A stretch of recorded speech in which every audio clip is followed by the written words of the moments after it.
Hey guys, welcome back. If you think I'm above using a new game release as an excuse to make more Spider-Man, you have no idea. some of you keen observers may have noticed that I kinda like Spider-Man. So you already know with the new game just released, I had to come up with something. My big goal for this project was to have most of it done digitally. I wanted to get most of the work done on my iPad so that I would have to do very minimal sculpting after it was all printed. Now, as much as I wish I was talented enough to do everything from scratch, I did end up using a bunch of free models that I found online as the base for many of my models. Now I know, you might be thinking, You're a fraud, Spider-Man! I'm not yet familiar enough with Nomad Sculpt on the iPad to bang out these models myself, but I can take other models that other talented artists have made and tweak them to fit what I need. And as always, all the models from these talented artists will be in the description if you want to check them out. Essentially, I'll just find models that are close enough, import them in the Nomad Sculpt, and then rework them.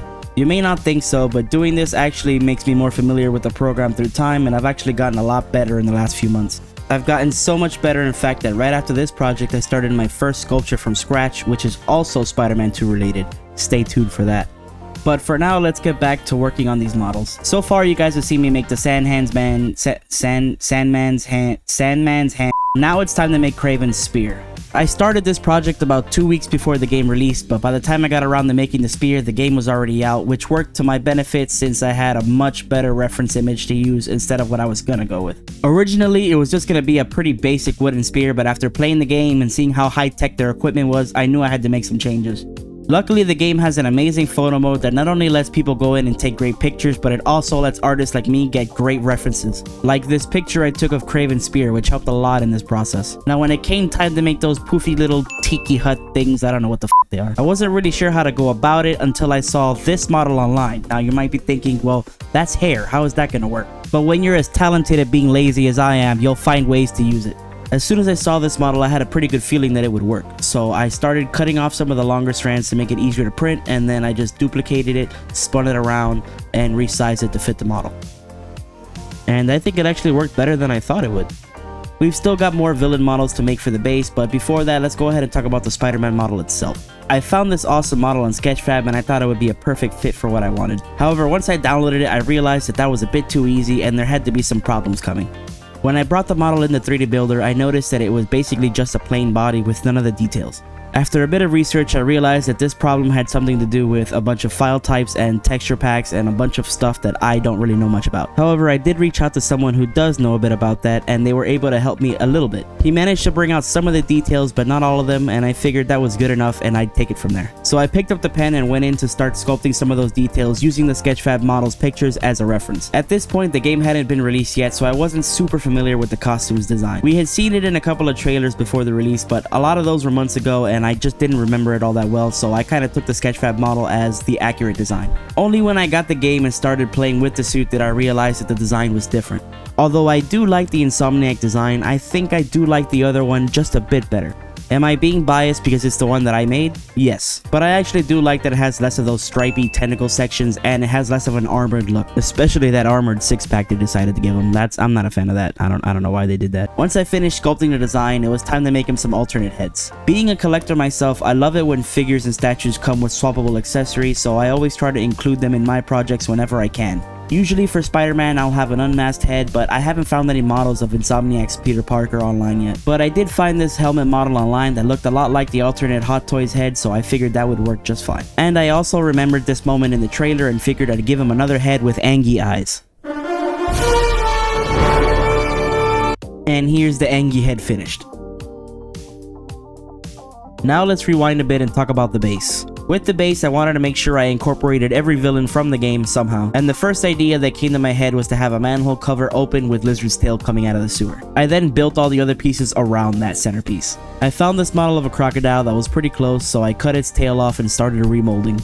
Now this right here, this was easily the most tedious part of this entire project. Getting the basic shape of the tail down was pretty simple, but it's when I got to making the spikes that I just wanted to rip all my hair out. I positioned, copied, and pasted each one of these fucking spikes for hours. Now, somebody who's more familiar with Nomad Sculpt probably could have done this a lot faster, but not this guy. I had to do it one by one by one by one, and I think in total it probably took about 3 hours, 4 hours, somewhere around there. But overall, I am really happy with how it turned out, even if it took way longer than it probably needed to.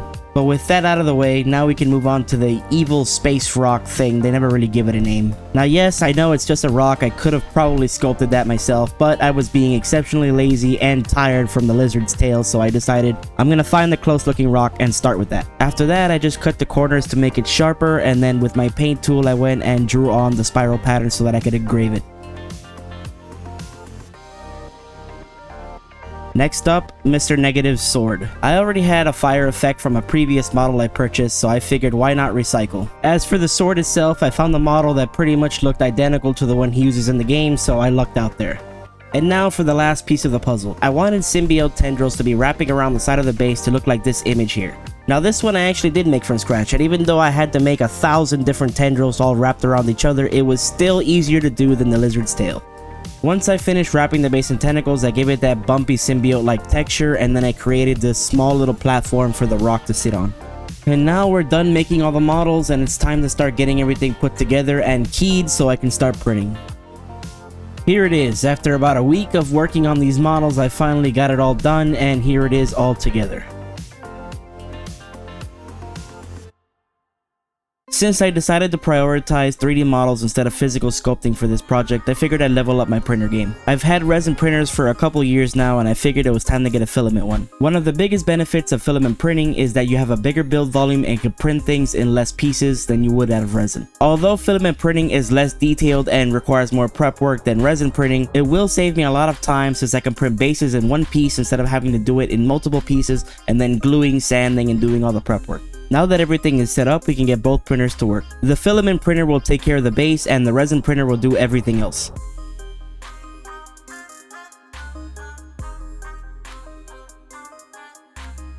And after about 3 or 4 days of printing, here's everything printed and assembled.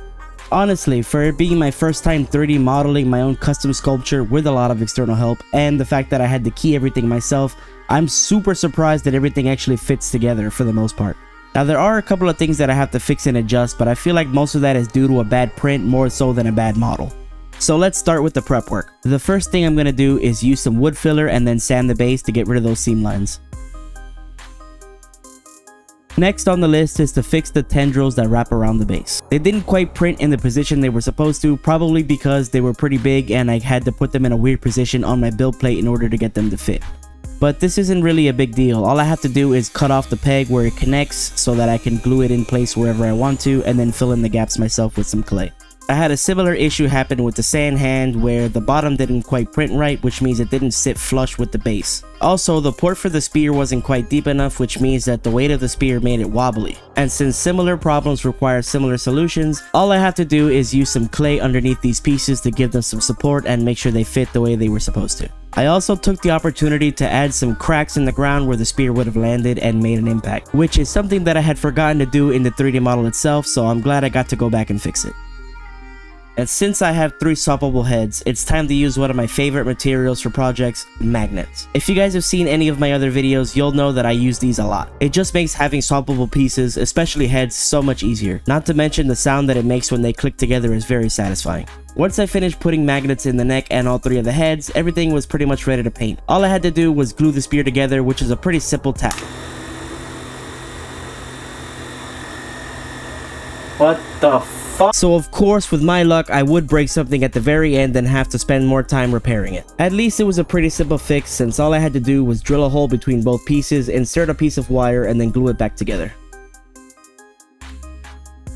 And with that last minute mini crisis averted, it was finally time to get to painting. Now this section is usually pretty self-explanatory. I'll give everything a base coat of primer, and then I'll start laying down base colors, and then I'll start doing details after that. So I'll just go ahead and let this process play out for you guys.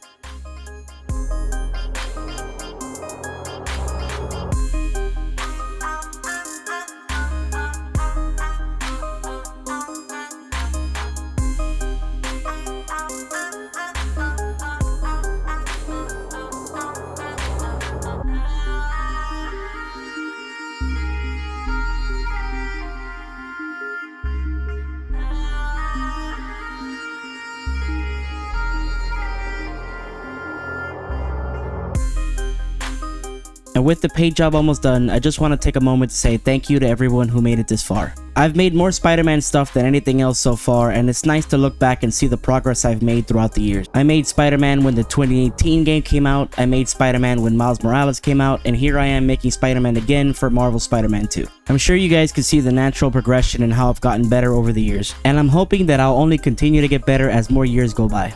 I planned on keeping this one to replace the 2018 version in my TV cabinet, but unfortunately I made it too big and it doesn't fit. So I will be putting it for sale on my Etsy store, go check that out if you want it.